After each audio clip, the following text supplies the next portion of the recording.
this Friday, August 18th, MLB Picks betting show edition of the MLB Gambling Podcast on the Sports Gambling Podcast Network is brought to you by our Patreon.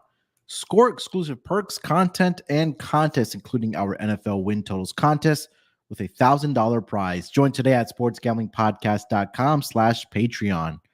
We're also brought to you by GameTime. Download the GameTime app to get last-minute tickets at the lowest prices guaranteed. Use promo code SGPN for $20 off. Welcome, everyone, to the MLB Gambling Podcast, part of the Sports Gambling Podcast Network. It is Thursday, I should say, August 17th, currently 5:04 on the East Coast. Here to get into the Friday schedule in the Major League of Baseball. And joining me here to help me break it all down, you guys know him as the voice of the NBA Gambling Podcast and here on the MLB Gambling Podcast, doing his work for the college experience as well. It's Lonte Smith. Lonte, how's it feeling, my man? Feels good, man. I haven't done a show with you guys in a while. So looking forward to breaking down the card and hopefully we can find some winners. Yeah, hopefully we can find some more winners indeed. And we also got my guy here with me. You guys know him as the voice on the NFL pod. And of course, here on the MLB pod as well. It's Dylan Rockford. D-Rock, how's it going, my man?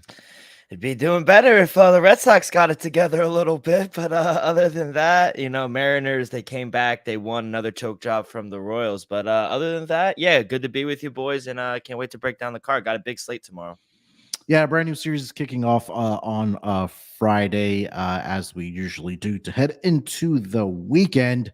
And yeah, we had some day baseball today, like you guys mentioned. The Mariners were trailing 4-2, and then they came back. I think they had a 6-4 lead. I don't know if that game is still going on or not, but yeah, 6-4 is the final. It was a final. Okay, there you go. So Mariners come back and get the victory and cover the run line as well.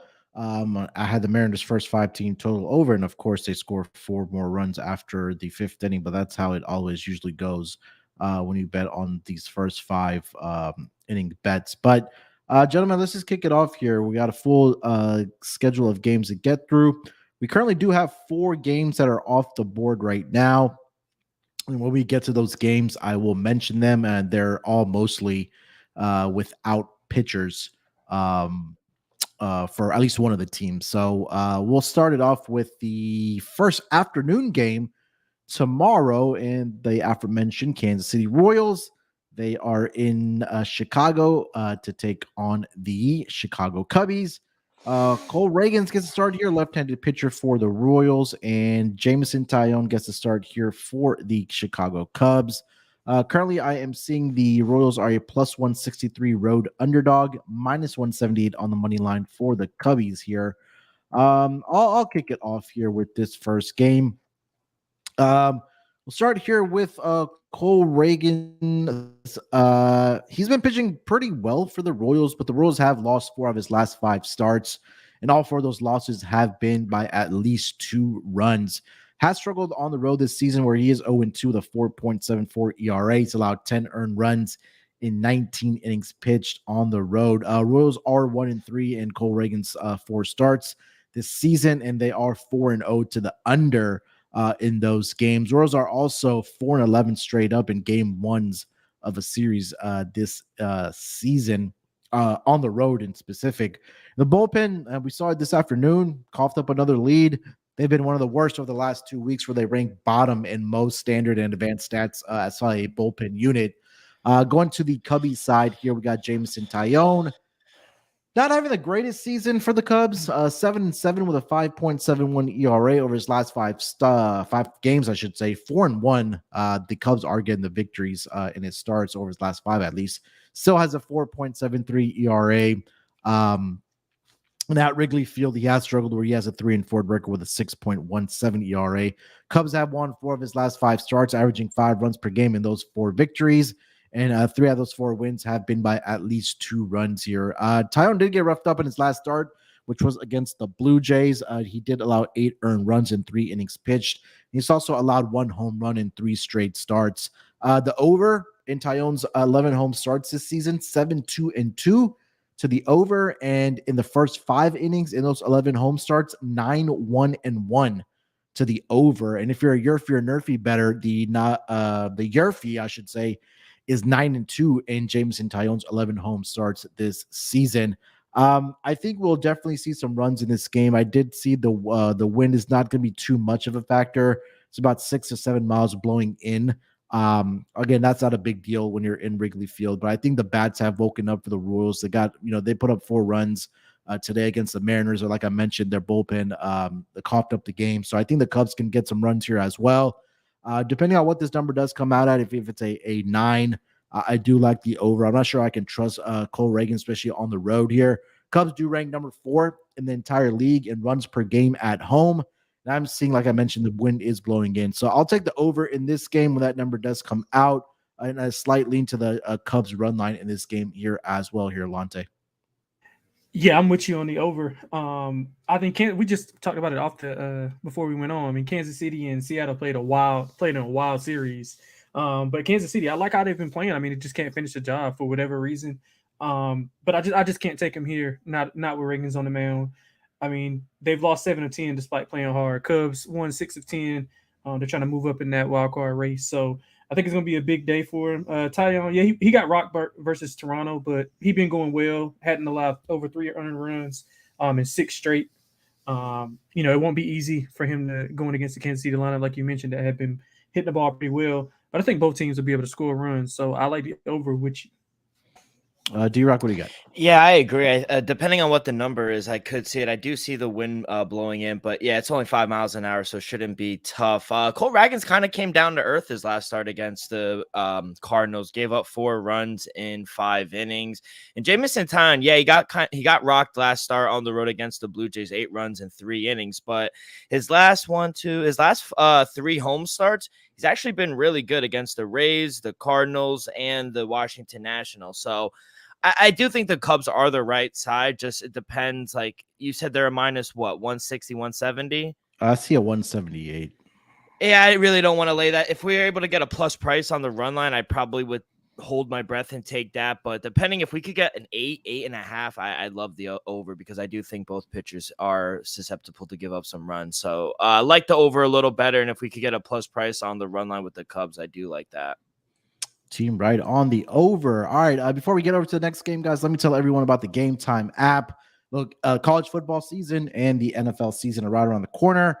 And MLB is still going on, like we are grinding out games here. Maybe you want to get out to a game, whether it's football or whether it's for a baseball game, or you got a comedy show in town that you want to check out, or go to the theater as well. GameTime has you covered.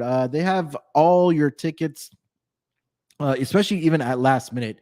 You don't have to worry about stressing out and planning ahead of time to get out to some of these events. And that's why GameTime does a great job of giving you the opportunity to get those tickets really last minute and hunting down the best prices and really competing with other buyers for a popular event. I know, like I mentioned, buying tickets can be a very stressful, and because you have to plan out months in ahead. Well, that's why GameTime is here to help you out. They're a fast and easy way to buy tickets for all sports, music, comedy, and a theater near you. With killer deals on last-minute tickets, their best price is guaranteed. You can stop stressing over the tickets and start getting hyped for all the fun you're going to have.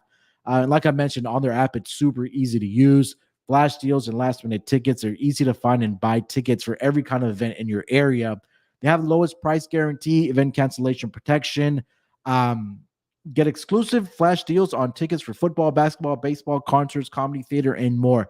And GameTime is so confident that their guarantee means you'll always get the best price. And just to show you how confident they are, if you find the ticket price in your same row, your same seat at another ticket outlet, and if the price is lower, GameTime will credit you up to 110% of the difference. That's how confident they are. And my favorite thing about the app is when you go to buy those tickets, you can see exactly where you're going to be sitting at your venue. They have like a picture of it where you can see on the app.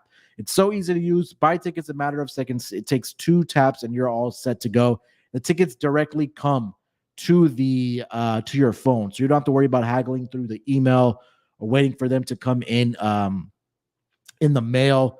None of that stuff. So make it easy for yourself. Download the GameTime app, create an account, and make sure to use promo code SGPN for $20 off of your first purchase Terms apply. Again, create an account, redeem code SGPN for $20 off. Download the GameTime app. Last-minute tickets, lowest price are guaranteed. All right, let's get over to the next game on the board, and that is going to be, let's go to, so this is the next game, 6:40 Eastern start. Toronto Blue Jays sends the Cincinnati Reds. Jose Berrios is getting the start here for the Toronto Blue Jays, but we do not have a pitcher listed for the Reds, and no lines are available. And then also for the next game, a AL East battle, 7:05 Eastern start between the Boston Red Sox and the New York Yankees. Brian Bello is going to get the start here for the Boston Red Sox. No pitcher listed yet, just for the Yankees. I'll go back to here, Dylan, if you have anything for this for the Blue Jays and Reds game. If not, then we could just move on. Yeah, I really don't have anything, to be honest. I thought I saw it might be a bullpen day for the Reds. I thought I saw maybe a Brett Kennedy going for the Reds, but yeah, other than that, I really don't have anything. Lonte, you have anything? No, I don't. I do see Kennedy as well, but yeah, it's just hard to do. I would just look to fade Berrios on the road. I mean, 7 earned runs combined his last 2 starts, 3 home runs in that span. Cincinnati got it going last night. We'll see if they can keep that going today. Did they play today? Maybe they know it. They got the day off, so Yeah, they got a chance to rest up, and hopefully they can carry that momentum over. Because they're right in the thick of things for the wild card. So I would lean to Cincinnati. But again, it's hard to tell, being if they don't throw Kennedy. Yeah, then the other game is the Red Sox in the Bronx to take on the Yankees. Bello is getting the start here. I'll mention this about Bello. He was one of the more consistent pitchers for the Red Sox this season. I know James Paxton is in that conversation as well. But he has fallen off, has Bello, over the last couple of weeks for the Red Sox. Over his last 5 starts, just 1-2 with a 5.93 ERA. He's allowed 18 earned runs in 27 1/3 innings pitched. And he's allowed at least 3 earned runs in 3 out of his last 5 starts and walked at least 2 batters in 4 out of the last 5 starts for the Red Sox. His last start was against the Kansas City Royals, where he did allow 4 earned runs in just 4 2/3 innings pitched. On the road this season for Bello, he is 4-2, the 4.37 ERA in 8 starts for the Red Sox. Now, Bello, in his career, has been absolutely fantastic against the Yankees. He's made 4 starts, and despite only winning one of those starts, he has a 1.44 career ERA against Yankees, 21 strikeouts in that span.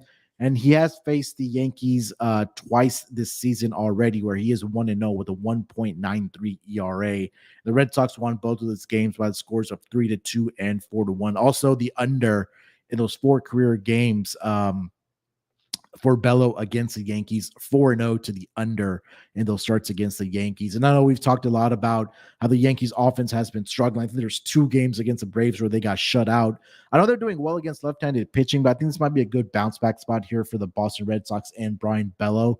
But regardless of who the pitcher is for the Yankees, anybody outside of Garrett Cole, I do like the Red Sox in this game. But I don't know if either of you have any thoughts on this. Lonte, you have anything for the Red Sox Yankees? Don't bet the Yankees if you like your money.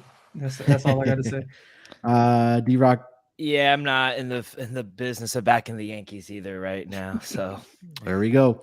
All right, so let's get over to the next game on the schedule. We have the Philadelphia Phillies and the Washington Nationals, 7:05 Eastern start.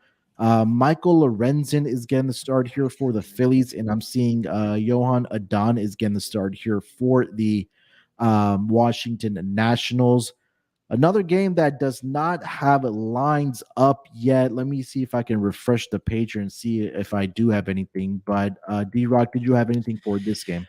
I don't have anything, but all I'm really going to say is, like, I like to fade pitchers after having a historic day, you know, coming off this no-hitter. He threw 124 pitches. I mean, credit to him. He's a dog for doing that, but I mean, I don't want to trust him right now in this spot. So even Adon, I really don't like him either. He's kind of a spot starter, kind of goes 3 to 4 innings depending on the day, but he's given up at least 2 or more runs in every start. So I kind of like the over. I do think Michael Lorenzen, this is a bad spot for him to come back in. So I think we'll see runs for this game. So do you have a total, by the way, or no?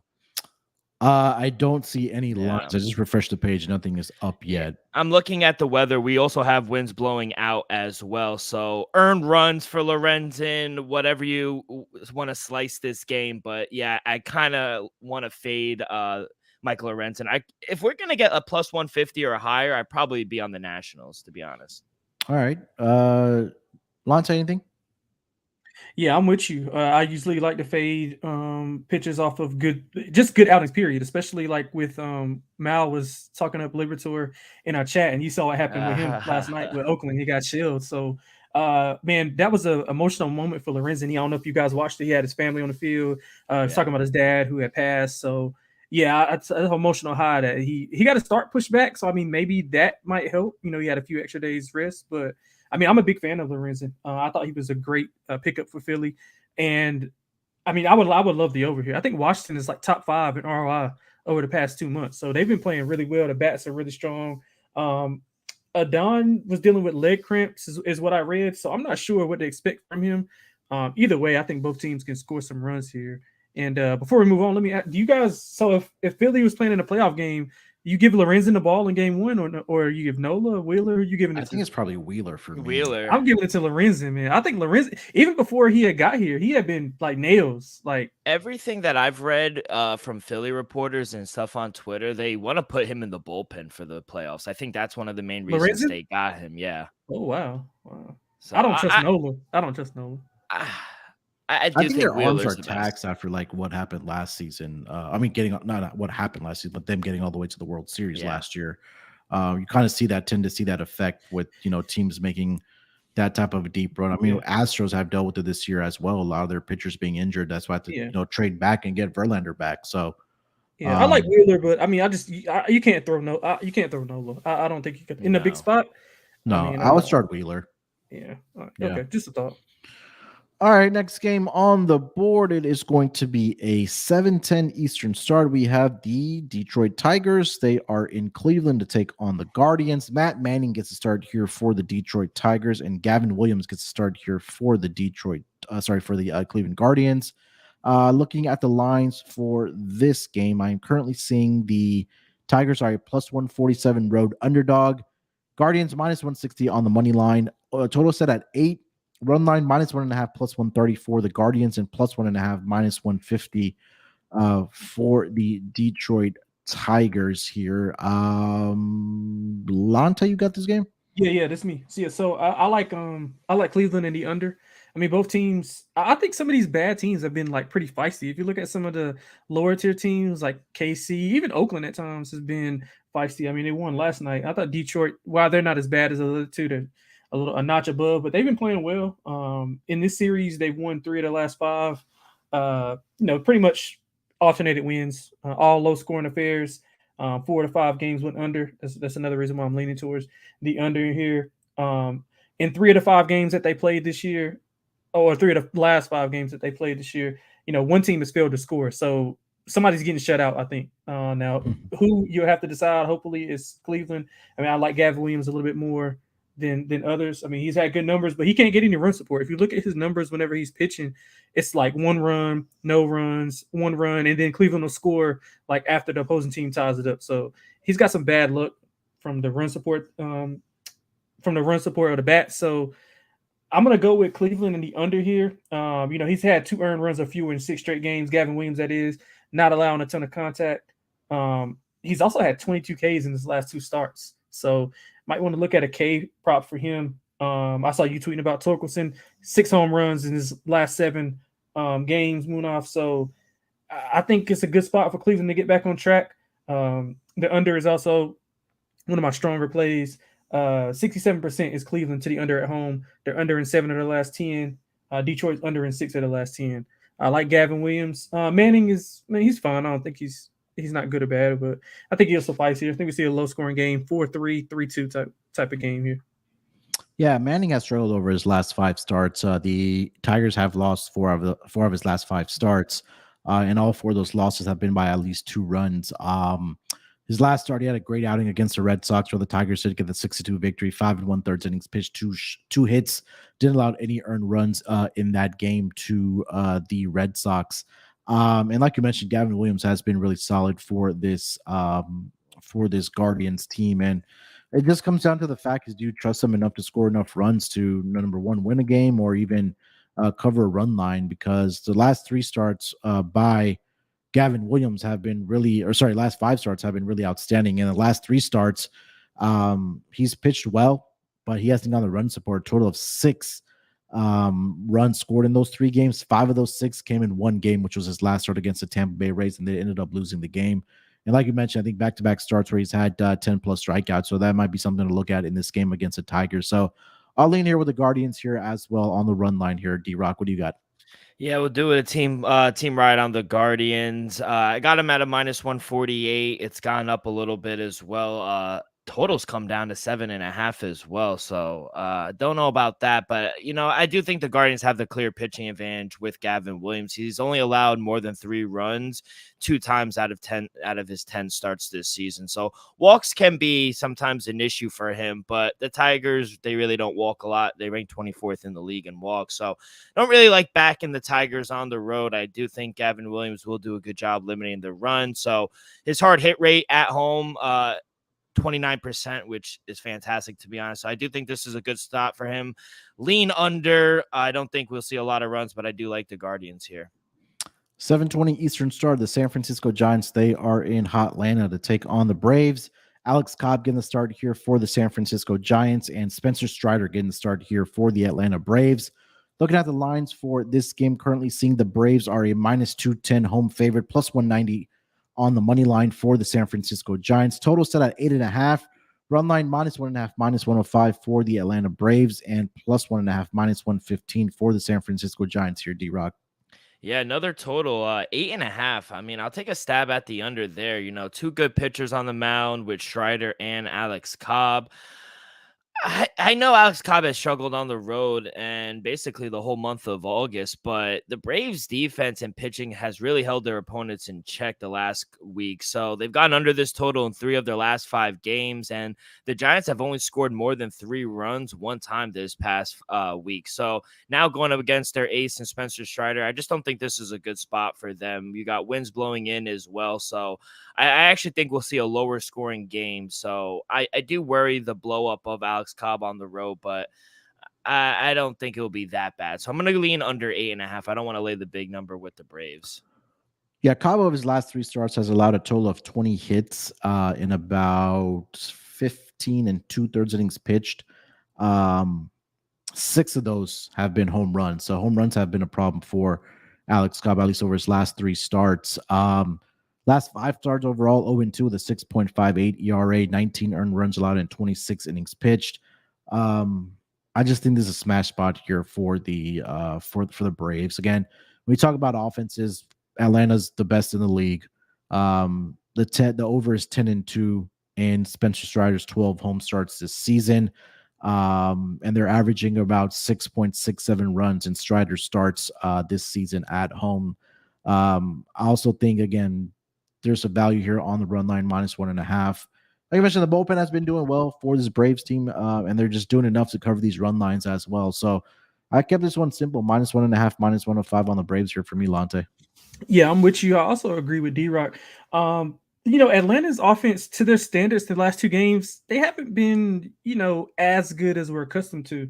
I mean, if you just look at it against the Yankees, I had their team total over 5.5. They scored 5 in like 4 innings or 4 in the third, and it's like nothing else after that. I don't know if they just got complacent, or they are playing the Yankees, so they probably just feel like it's just a little league, a game for them, or whatever the case may be. But they only scored 2 early in the second inning. I think Vasquez gave up a 2-run homer to maybe Acuna or Ozuna, one of those guys. They all hit so many damn home runs, I can't remember who's who. But after that, they pretty much got shut down, leaving guys on base. So I'm leaning to the under with D-Rock. I don't trust San Francisco's offense at all. If you don't like the full game under, and I can't blame you for, Atlanta potentially scoring 7-8 runs here. But San Francisco is hitting 213 in their last 11. They're 3-8 in that span. But the counter to that, I guess, would be their bullpen has been getting blown up, almost an ERA of 5 in that span. So. Cobb 11 earned runs in his last 2 starts, 6 home runs and 20 hits in a 3-game span. Oakland shelled him. So, I mean, I can make a case for either side. I'll probably just lean with Atlanta on the run line and San Francisco's team total to go over, because Strider, I mean, he's looked okay, but like he hasn't been himself either. You can tell from his Cy Young odds, just like keep cradling every time he goes out. He only has 9 Ks in his last 2 games combined. Before that, he had 9 or more Ks in 8 straight games. So, I mean, I'm not like worried or anything, but I'm just kind of like on pause with Atlanta going full force here. So I'll just lay them to win, 3-1, 4-1, something like that. I want to see what strikeout percentage is over the last 2 weeks for the San Francisco Giants. It's got to be high. It's got to be somewhere up there with Seattle. Yeah, they're top 10 at least over the last 2 weeks, but I think with season long, they probably have to be top 5. Yeah, they're right at number 5 at a season long, 24.6%. So this might be an opportunity where Strider has a strong outing. Maybe he goes 7 innings, gets 10, 12 strikeouts in this game. It could be a nice spot for him to bounce back after, the rough start that he had a couple starts ago. So, D-Rock? I said the under. Oh, I'm sorry. Okay. All right. good. So let's get over to the next game here. Then we'll go over to Texas, to Arlington. We got the Milwaukee Brewers. They are going to take on the Rangers. 8:05 Eastern start. Brandon Woodruff on the mound here for the Milwaukee Brewers. And I am currently seeing Andrew Haney, left-handed pitcher, is going to get the start here for the Texas Rangers. Looking at the lines for this game, pretty even here. -106 on the money line for the Texas Rangers and -104 for the Milwaukee Brewers. Total set at 8.5 with Vic towards the under at -125. I'll leave this one off here. Brandon Woodruff, since returning from injury for the Brewers, he's been pretty solid in his first 2 starts. He's pitched 11 1/3 innings, allowed only 4 earned runs. He has allowed 2 earned runs in each of his 2 starts since returning, and home runs have been an issue for Brandon Woodruff, as he's allowed 3 home runs in his 2 starts since returning. The Brewers have split his 2 starts where they are 1-1. Now, Woodruff does face one of the best offenses in the league this season in the Rangers. In his 4 starts this season, the under is also 4-0. And this dates back to the April's 2 starts before he left with an injury. Andrew Haney gets started here for the Rangers, left-handed pitcher, 9-6 with a 4.17 ERA. He's been solid over his last 5 games for the Rangers, posting a 3-0 record with a 3.13 ERA. Rangers have won 4 of his last 5 starts that he's made by Andrew Haney. At home this season, Andrew Haney 6-3 with a 4.13 ERA. Haney did face the Brewers twice last season when he pitched for the Dodgers, ended up with a 1-1 record with a 4.22 ERA. The interesting part that I did find is that he recorded 10 strikeouts in each of those 2 starts against the Brewers last season. And the Brewers' current lineup has 63 plate appearances against Andrew Haney. They're batting .236 with a strikeout percentage of 27%. So if you're a prop bettor, maybe take a look at Andrew Haney strikeout props, and then maybe parlay with Spencer Strider tomorrow and see what you get. But season long, the Brewers have been terrible against left-handed pitching. They've improved over the last 2 weeks, though, where they do rank number 12 in WRC+, number 8 in team batting average, number 12 in on-base percentage, number 6 in slugging, and number 7 in OPS. I think there's value on the over 8.5 here. I definitely shop around because I did see an 8 earlier. The question does become then if Woodruff can keep the ball in the yard. Now, I'm not sure he's going to be able to do that against this Texas Rangers lineup. And Haney has seen, like I mentioned, this lineup twice since last year. I lean with the Rangers here. Haney is in great form. I like the price here on the Rangers at -106. I'll go with the home team behind Andrew Haney, and I like the over in this game if you're able to find 8 here, Lonte. Yeah, I wouldn't be opposed to the over. I much rather have the Texas team total to go over. I don't trust Milwaukee's offense, but I can see where you're going. I mean, the way Texas's offense has been going, they're liable to hit this by themselves. And I mean, they made Detmers look like Tom Glavine in the 90s last night, but I think they'll get back on track. I mean, they had 6+ runs at home in 6 of the last 8 games. They had 5 in one of those games that they didn't score 6. So I think offensively they'll be fine. You mentioned the numbers with Haney. I mean, especially at home, like 4 shutouts in his last 5 home starts, out of his last 5 home starts. I'm sorry. He's currently on 11 2/3 innings pitch streak without allowing a run. So that's pretty good. That's another reason why I would rather have Texas's team total over than Milwaukee. than the full game because Milwaukee is likely to get shut down here. So give me Texas, and I like the team total to go over. D-Rock, what do you got?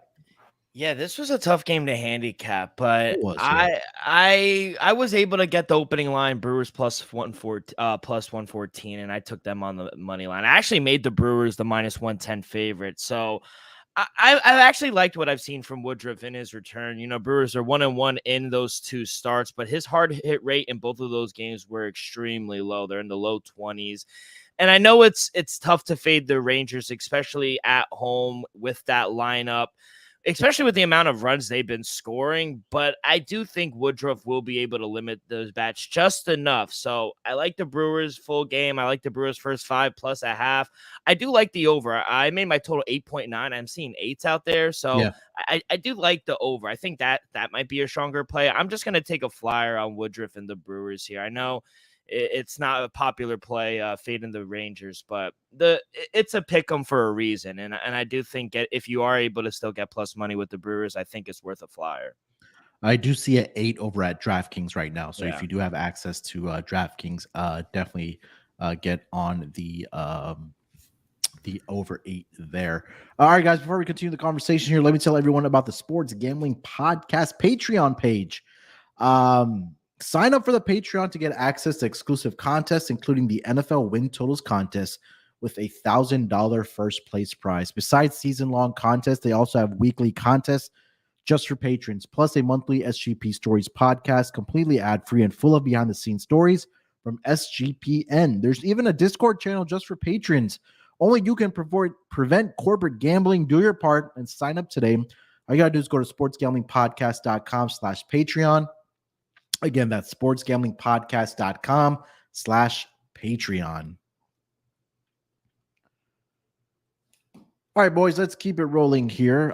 Let's get over to the next game on the board. This is going to be a 8:10 Eastern. 8:10 Eastern start.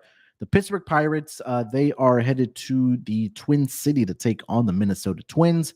I'm seeing Andre Jackson is getting the start here for the Pittsburgh Pirates, and Pablo Lopez gets to start here for the Minnesota Twins. Looking at the lines for this game, I am seeing, let me scroll down here a little bit. The Twins are a minus 215 home favorite, plus 194 on the money line for the Pirates. Total set at 8.5. Run line minus 1.5. Even money for the Twins, plus 1.5, minus 120 for the Pittsburgh Pirates. Let's see here. D-Rock, what do we got for this game? Yeah, I'm gonna go with another total. Over 8. I like the over 8, and it's at 8.5 right now. I still like the over. I made my total 8.7. I also like the Twins. I was able to get a plus 105 on the run line. I don't know if you're still able to get that. It's at minus 105 right now. I still think that's a good price. You know, Andre Jackson, he isn't a terrible spot starter for the Pirates, but with that bullpen, I just don't trust the Pirates, you know, and the way the Twins have actually been able to score some runs recently, I think we'll be able to see some runs in this game, especially on the Minnesota side. So maybe you want to target a Minnesota team total, but they hit righties much better than lefties, while the Pirates, they just struggle on the road in general. And the way that Pablo Lopez has started the month of August is exactly the guy they traded for him back in the offseason. 1 run given up in his last 19 innings, only 1 walk, no home runs given up. So he's been on fire right now. I think this is another good start and spot for him against a bad Pirates team. So I think he continues to roll. Give me the Twins run line, give me their team total over, and give me the full game over. Yeah, I mean, you mentioned it. Pablo Lopez has been absolutely fantastic over his last 5 starts, especially over his last 3 starts. And the impressive part about that is that all 3 of those starts were actually on the road for Pablo Lopez. Yeah. So it's been impressive about what he's able to do. I know it hasn't been against maybe the greatest competition. I mean, the Cardinals, they have a competent offense for sure. Tigers, we're throwing in the Phillies as well. So he's been really solid for the Twins over his last 3 starts. And like you mentioned, Andre Jackson, his last start was actually his first start, I believe, on the season, coming out of the bullpen. That was against the Reds. He did allow 3 earned runs off of 5 hits in just 3 2/3 innings pitched. Also walked 2 guys and gave up a home run in that game. So I think it's a good spot here for the Twins. I know the Guardians are kind of breathing down the neck of the Twins for that AL Central division lead, at least. So I think it's a good spot for a Pirates team that just has fallen off of the cliff ever since they were in first place many, many months ago. Seems like an eternity when we were talking about that. So I'm with you on the Twins here, and also like the Twins team total over here. Lonte, what do you got? Yeah, I make it a team ride.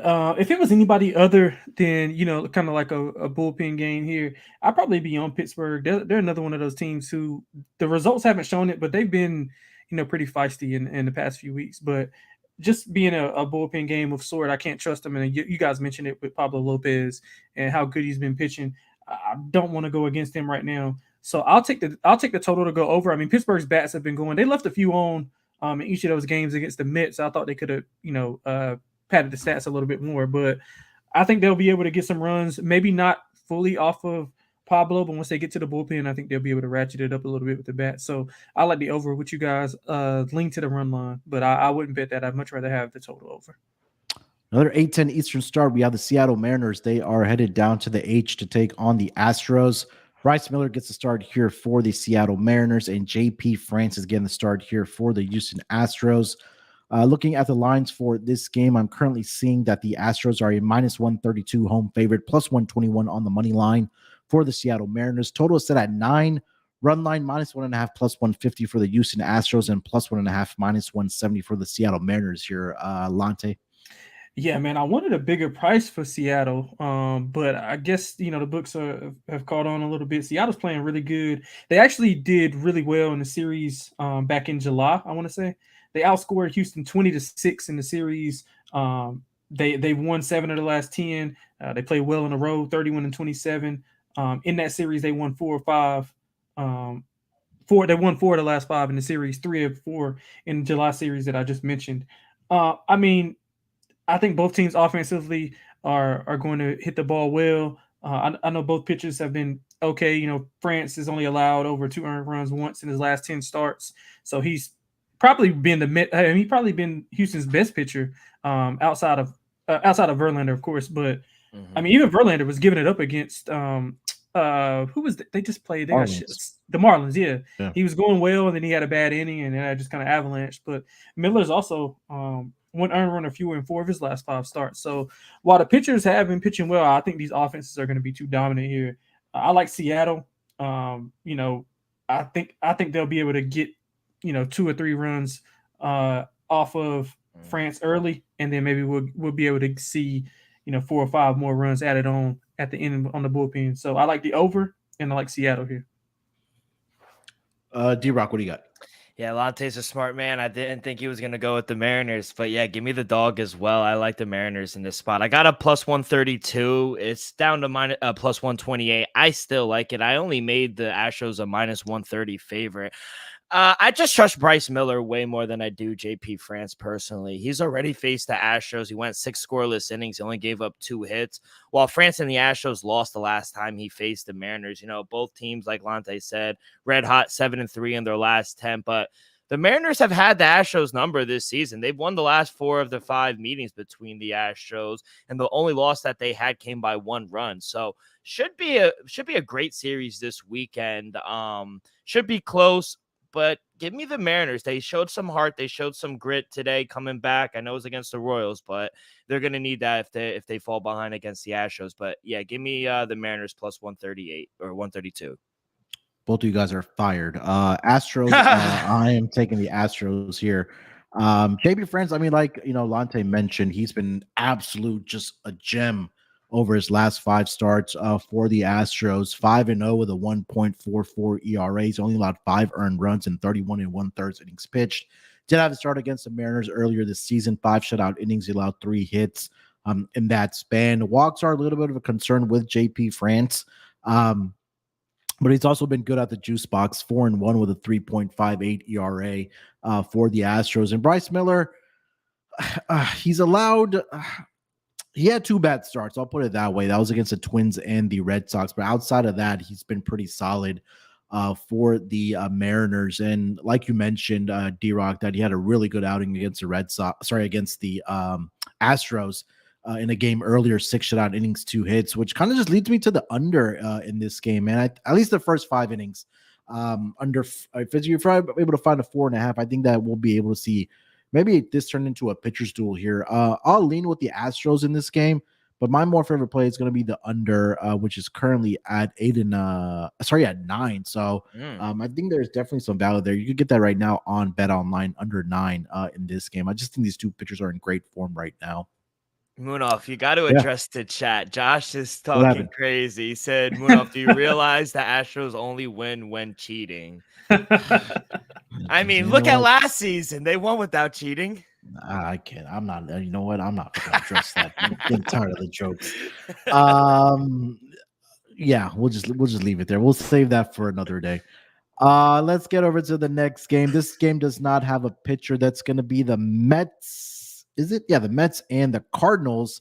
8:15 Eastern start. No pitcher I see for the Mets. I see Zach Thompson is getting the start here for the Cardinals. No lines for this game either. Do either of you guys see a pitcher for the Mets? Yeah, it's going to be Joey Lucchesi, and close back up. Yeah. So just fade the Mets. They're gonna lose bad. Yeah, I think that was my sentiment anyways. Either that or it was going to be the over. I love the over. I don't care who's pitching. I love the over. Yeah. Zach Thompson's. I think when I did handicap him, he's a bullpen guy for the St. Louis Cardinals. He pitched 4 innings in back-to-back games. One of those games he did get the start against the Rockies, where he allowed only 1 hit in 4 innings. He's been solid in St. Louis in 14 and 1/3 innings pitch at home, only allowed 1 earned run to the opposition. But the Mets offense has been, I think they've been obviously better.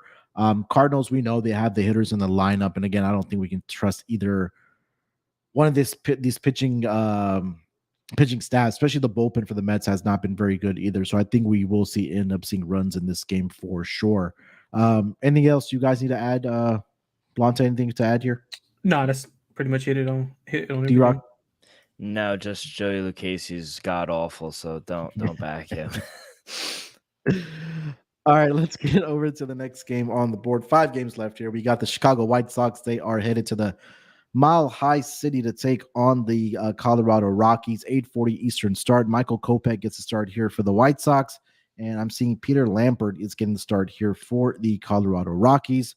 Looking at the lines for this game, I am currently seeing that the White Sox are a slight favorite here of -114, plus 104 on the money line here for the Colorado Rockies. Total is set at 12.5, with heavy juice on the under at -125. Run line -1.5, plus 125 for the White Sox, and plus 1.5, -145 for the Colorado Rockies here. Lonte, what do we got for this game? Yeah, so I'm gonna lean to the under. I know it's Coors, but have they seen the White Sox offense at all? Man, this even Colorado. I mean, it's taken them like, I think I was on the under in every game of the series of their most recent series. I can't remember who it was that they're playing. Was it Arizona? For the Rockies? For the Rockies, Arizona. I think. Yeah, Arizona. Yeah. So I don't know if you guys have watched, but every inning, one or both teams score 4 or 5 runs after the fact. Like it can be like in the 6th, 7th inning, it'll be 2-1, and then one or both of them will score like 4 or 5 runs in the inning, and it'll just soar over. So I don't think the offense is good enough here. Either offense is good enough here to get over 12.5. I like the White Sox. They've been feisty lately. I mean, they tore my hearts out with that walk-off that they gave up 3-1 in the bottom of the 9th inning. They gave up a bomb. But I mean, Kopech has been good on the road, only allowed over 2 earned runs once in his last 5 road starts. Lambert, 12 earned runs in his last 3 starts. ERA a little bit over 5 in that span. Now, while I don't trust Chicago's bats, I think that they are a little bit more prone to score runs than Colorado. So give me the White Sox, give me the under. D-Rock, what do we got? Yeah, ugly game to bet on, but if you had to take a side, I mean, I agree. I would lean with the White Sox, -118 on the money line. My numbers came out; they favored them to -130. So both teams, they're really bad. I agree. White Sox have been a little more feistier than the Rockies, but Rockies just can't buy a win right now. Just 2-8 in their last 10, and Peter Lambert's just god awful at home, while Michael Kopech has actually been decent on the road this season. So Think there'll be a run where the White Sox should win this game. I don't know if they'll win by the run line where you want to get nice plus price, but I do think the short number, I do think they are the right side. I'll lean with the south side here. Yeah. If you sweating out some tennis or what USA basketball, you sweating out tennis over there or something? I was sweating out tennis. They're in a rain delay now, so I can give my 100% attention here now. Yeah, I mean, you guys mentioned this is just an ugly game to bet on. Go back to your point, Lonte, about the Rockies and the overs at home. They're 32-26 for the under this season. I know traditionally we talk about we see a lot of runs being scored in Coors Field, but that's just not the case this year. So, I think that you guys mentioned it, that Peter Lambert has been just absolutely brutal for the Rockies.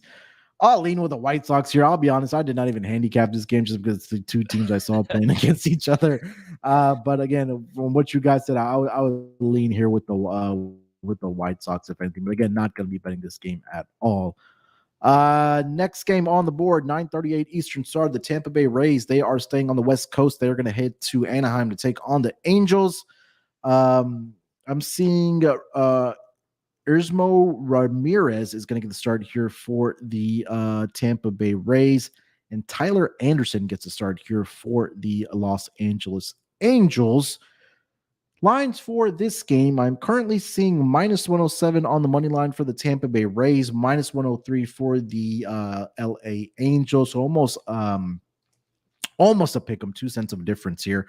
Total is set at 9.5. I do not see a run line posted just yet for this game here. Dylan, what do we got? Yeah, I know the Rays are dealing with a lot, Munaf. You and I were talking about it yesterday on the pod, but should be a bullpen day, like you said, with Ramirez going. But to be honest, I still think they're the better team. I don't know why the Angels were buyers at the deadline, to be honest. They've been awful since the All-Star break. Couldn't get anything. CJ Cron, they're just really not helping this team. So even with the bullpen type gay for the Rays, I only made the Angels a -105 favorite. Tyler Anderson should not be this big of a favorite against the Rays. I don't really care who's going for the Rays. So, and I think I said it last week, but I'm just not a fan of Tyler Anderson at all. He's been awful in August so far. His hard hit rate has been in the high 40s. The Rays, they've been scoring a decent amount of runs, even with everything that's going on. I just trust the Rays as a team, their bats, way more than I do the Halos right now. So I got the Rays at even money at +100. What are they right now? You said -103? For the Rays, I see a -107. -107. I'll take it. I'll go against my numbers. I just can't pass up the Rays right now, so I'll take them. Lonte, what do you got?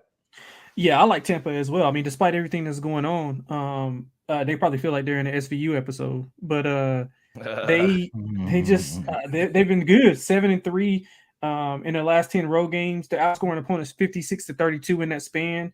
The Halos, I mean, D-Rock mentioned that they're just god awful right now. Lost 6 of the last 10. They had a good showing last night, but that was more to do with Texas being kind of. They were in there. They had people on several times. I think they had 2 on with no outs in the bottom of the 9th, and they just couldn't get anybody across it. And they were in the middle of that lineup. They just couldn't get anybody across. And I think Detmers, he probably won't do that again. But I'm going with Tampa here. I think it's pretty cheap. I also like the team total to go over. The way they've been playing on the road, I think they're going to be in good form here. Probably win, 4 or 5 to 1 here. So I like Tampa. When the run line comes out, it's not out yet. You said, right? Let me refresh the page, see if I can get it. But they're likely to be what, like 115, 120-ish, D-Rock? What you think?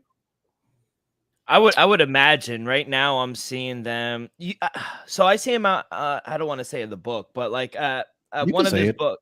Okay, so on FanDuel +100, they're at +1.5 is at -188. So you can get.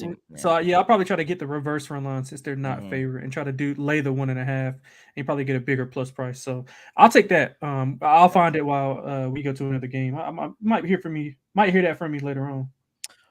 I find it curious that the Angels play in Anaheim, but they're called the LA Angels, but I think that's a different topic for a different. I always call them Anaheim.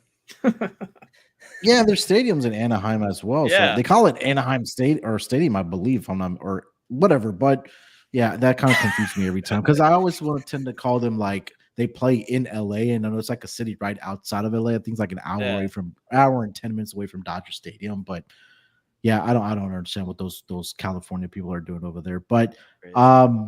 yeah, I agree with the Rays. I know we're probably not ever going to see Wander Franco play another MLB game ever again.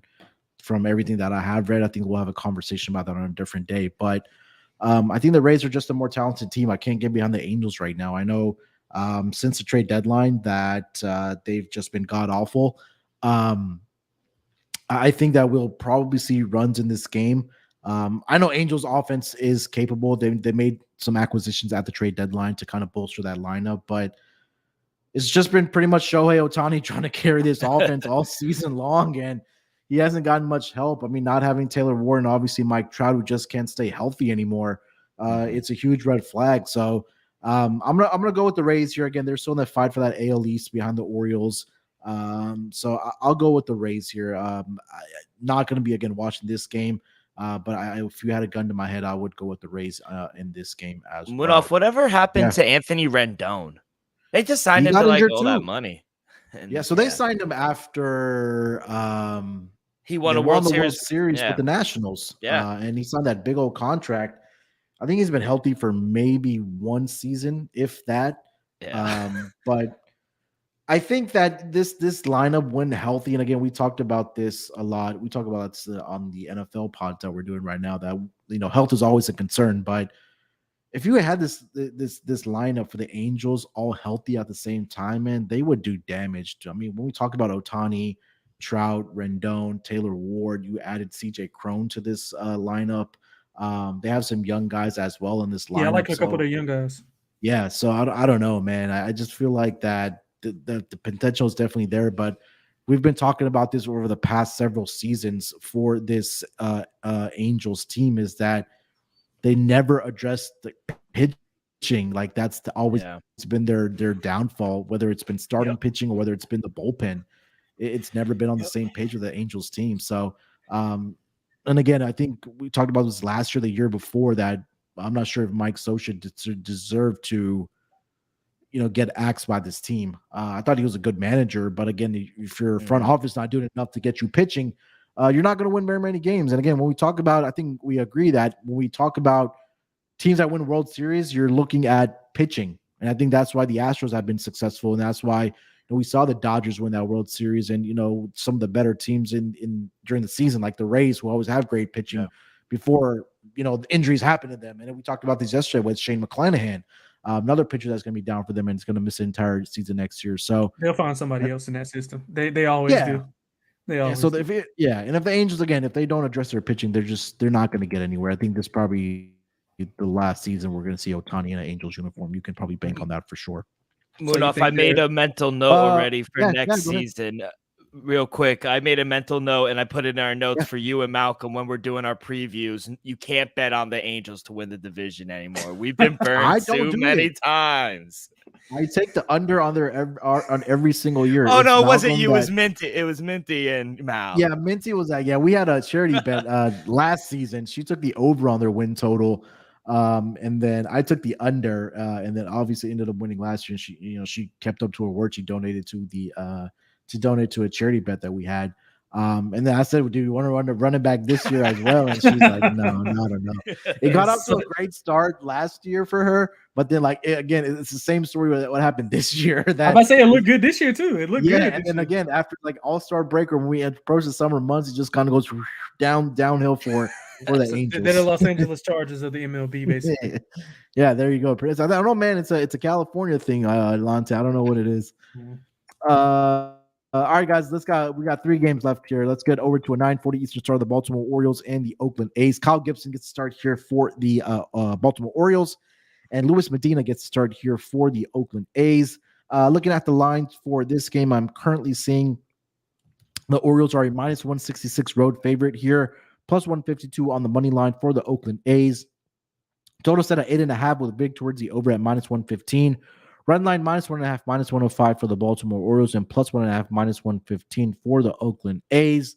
Kyle Gibson, 11-6 on the season with a 4.89 ERA over his last 5 starts. Gibson is 2-0 but does have a 5.34 ERA. And again, that ERA is really inflated over his last 5 games because of his last start, which was against the Seattle Mariners, where he allowed 9 earned runs in 5 innings pitched. But prior to that, Gibson had been going along pretty well for the Baltimore Orioles. On the road this season, Gibson is 6-3 with a 4.62 ERA. He's been solid against the A's since the 2020 season, where he is 3-1 with a 3.77 ERA in 5 starts against the A's in that span. He did face the A's at the end of April this season, where he did pitch 6 1/3 innings for the Orioles, allowing only 1 earned run, and the Orioles did go on to win that game 5-1 at home. Orioles are 8-5 and 15 road starts this season when Gibson is on the mound. I believe the Orioles have the second best road record this season, if I'm not mistaken. Luis Medina, season long, 2-8 with a 5.31 ERA, but he's been pretty solid over his last 5 starts for the Oakland A's, posting a 2.70 ERA. He's allowed 7 earned runs in 23 1/3 innings pitched. His innings seem to be getting managed very well by the A's. And they haven't let him go too long and kind of letting him gain that confidence as the starts go by for him. And hasn't gotten into a lot of trouble over his last 5 games either. At home this season, Medina is 1-3 with a 4.39 ERA in 7 starts and 8 appearances. And the A's have lost 3 of his last 4 starts made by Medina, despite him pitching well, which kind of tells me that the Oakland A's bullpen has not been doing very well. Shocker. But yeah, like I mentioned, Orioles are the second best team in the majors on the road this season. I like the Orioles team total over in this game, number 1 to start. Despite Medina pitching well, I think we'll probably see him regress here a little bit. I feel like this is a series we'll probably see the Baltimore Orioles bats break out here a little bit. Again, I think the Orioles obviously are the better team here. They're fighting to keep that lead in the AL East, and now you're going up against one of the worst teams in the entire Major League Baseball. This is the time where you got to take advantage of it and pile up these wins and kind of, keep that lead in the AL East. So I'll trust Kyle Gibson here. I'll take the run line here, -1.5, -105. And also give me the Baltimore Orioles team total to go over in this game here, Lonte. Yeah, I mean, you took my whole handicap. I don't even know if I have much to add. I love it. I love the Baltimore team total. The offense has been a little bit inconsistent, and you mentioned Medina pitching well, but again, I think the bats are going to be too much to handle for him in this matchup.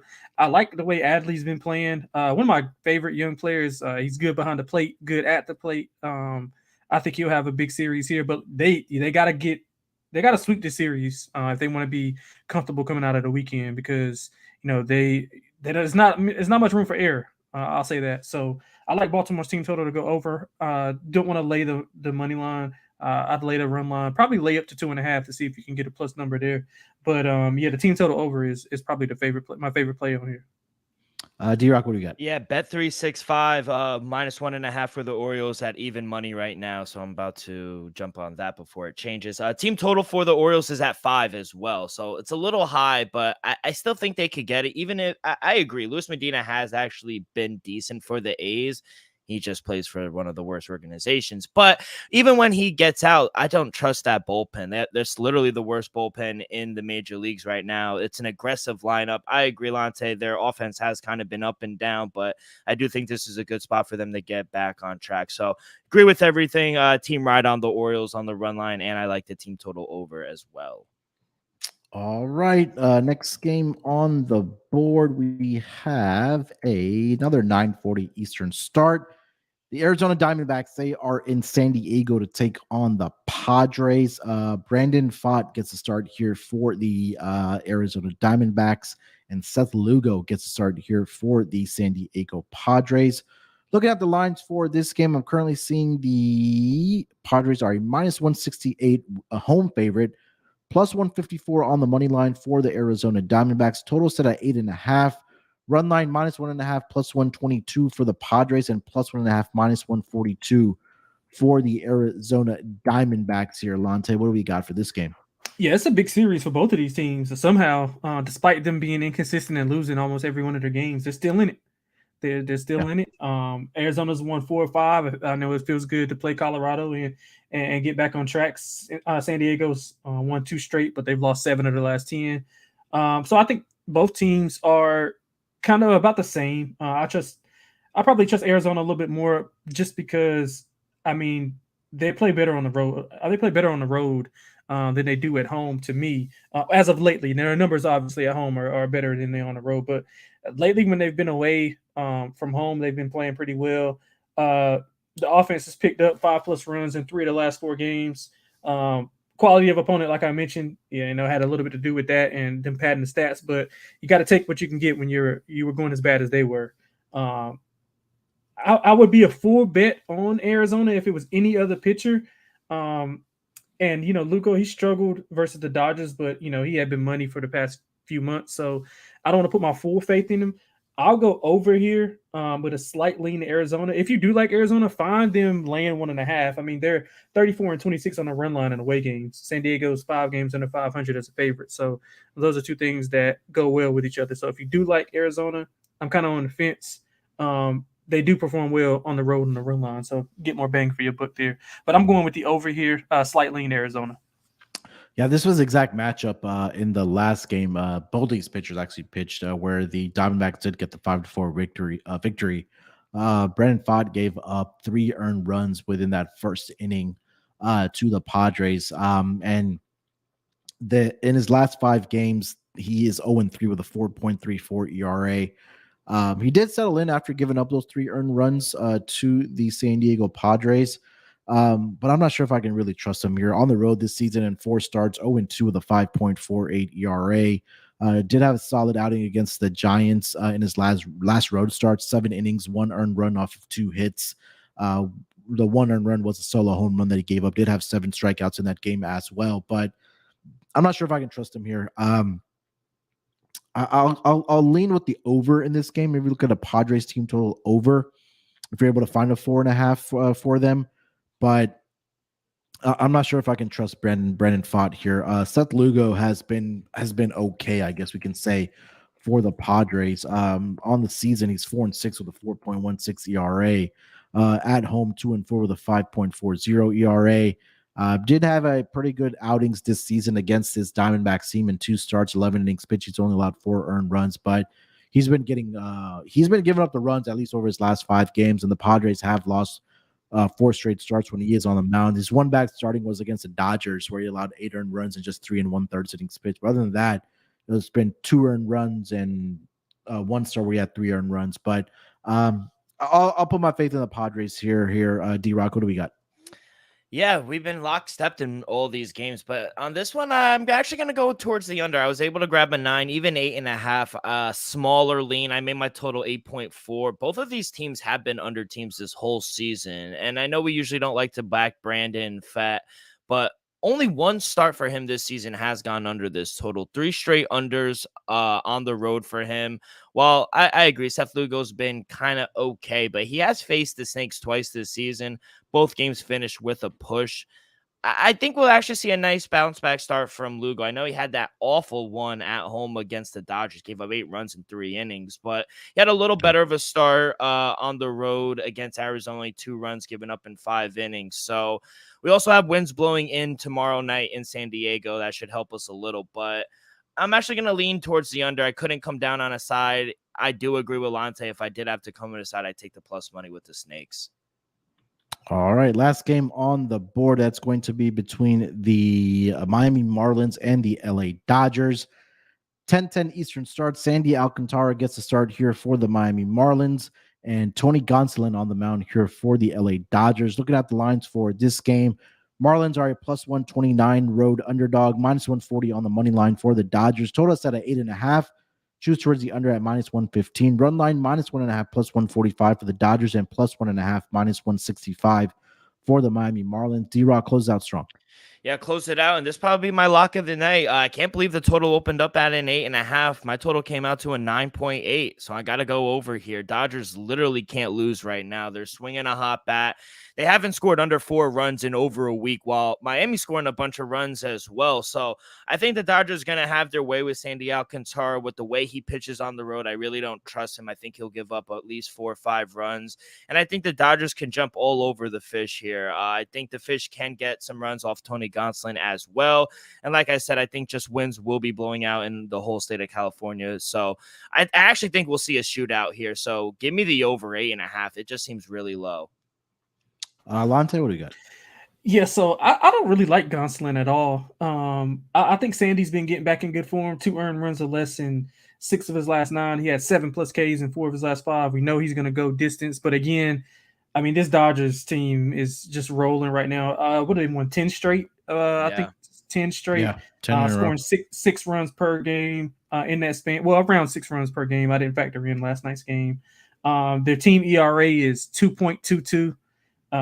Man, they're just too good right now. And even Sandy is liable to get blown up here. I'm agreeing with you on the over. I like the Dodgers team total to go over.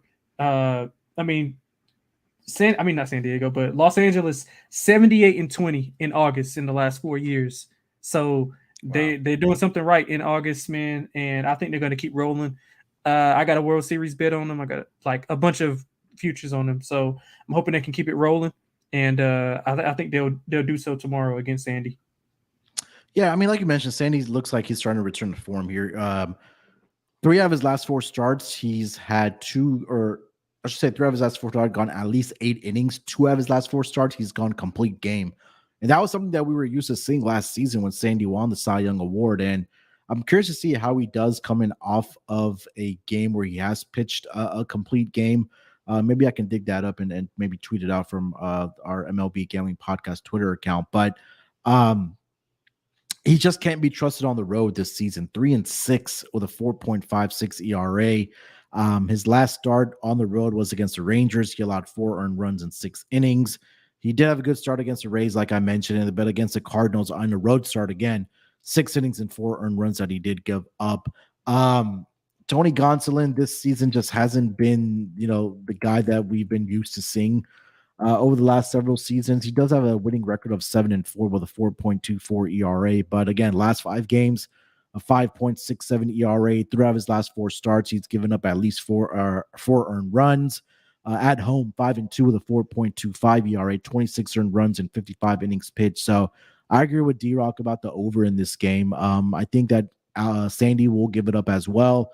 Tony Gonsolin has been consistently giving it up, and he's always, giving up a home run. If you kind of take a look at his game log, he's allowed at least 1 home run. And this is 7 straight starts for him. So I like the over here.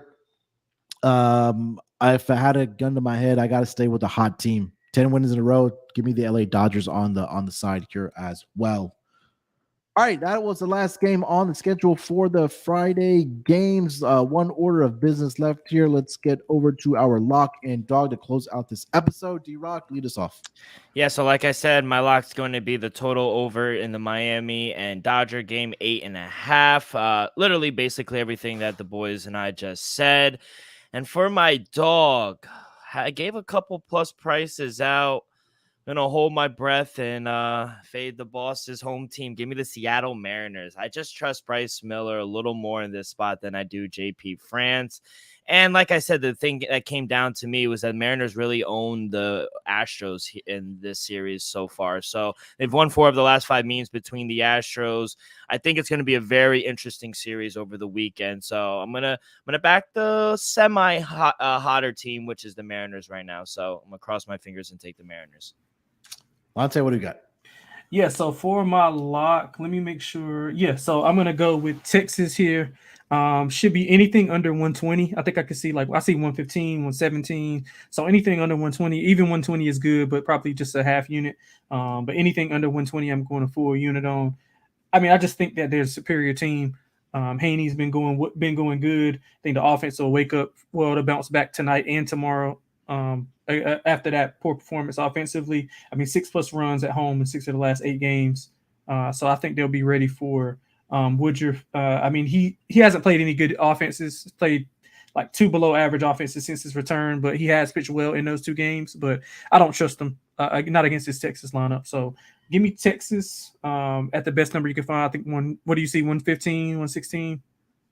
For which team? I'm sorry. Texas, I saw a minus, where they go? Minus 106 on Bet Online. Oh, shoot. It's even better. So I'll take that.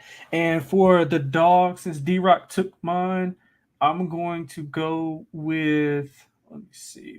I'm going to go with Tampa. Is Tampa still at even money or plus 101, 102? I see a 107 Oh, that's They're minus. actually favored. Well, are they laying? They're laying 1.5 on the run line. I don't see a run line posted for that, but I'm sure since they are favored, you'll see a a plus price on that run line. Yeah, I don't want to give that out though. If it's not, let's go with Washington. Plus 150.